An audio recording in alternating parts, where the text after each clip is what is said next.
இன்றைக்கி கடவுள் நம்மளுக்கு கொடுத்துருக்க வசனம் வெளிப்படுத்துகிறத விசேஷம் 2:3. நீ சகித்து கொண்டிருக்கிறதையும் பொறுமையாய் இருக்கிறதையும் என் நாமத்தின் நிமித்தம் இளைப்படையாமல் பிரயாசப்பட்டதையும் அறிந்திருக்கிறேன். இந்த வசனத்தை கொண்டு கடவுள் நம்மகிட்ட என்ன சொல்கிறது பார்ப்போம்.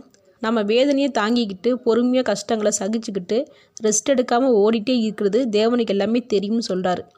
எல்லாமே தெரிஞ்சிருந்தும் ஏன் ஆண்டவரை இன்னும் என்னையே கஷ்டப்படுத்திங்க நம்ம நினைப்போம். அது ஊழியத்துலையாக இருக்கலாம், இல்லை நம்ம வாழ்க்கையிலையாக இருக்கலாம்.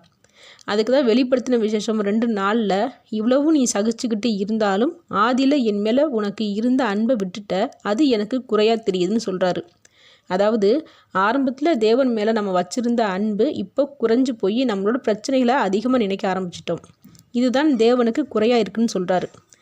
தேவன் மேலே நம்ம அன்பாக இருக்கும்போது கண்டிப்பாக தேவனுக்குன்னு நேரத்தை ஒதுக்கியிருப்போம், வேலை செஞ்சுருப்போம், சர்ச்சை அலங்கரிச்சிருப்போம். இது எல்லாமே நம்மளோட பிரச்சனைகளை மறந்து தேவனுக்கு அன்போடு ஆசாசியாக செஞ்சுருப்போம். ஆனால் இப்போ இது எல்லாத்தையும் விட்டுட்டு பிரச்சனைகளை மட்டுமே நினச்சி தேவன்கிட்ட ஜெபிக்கிறோம். இதுதான் குறைன்னு சொல்கிறாரு.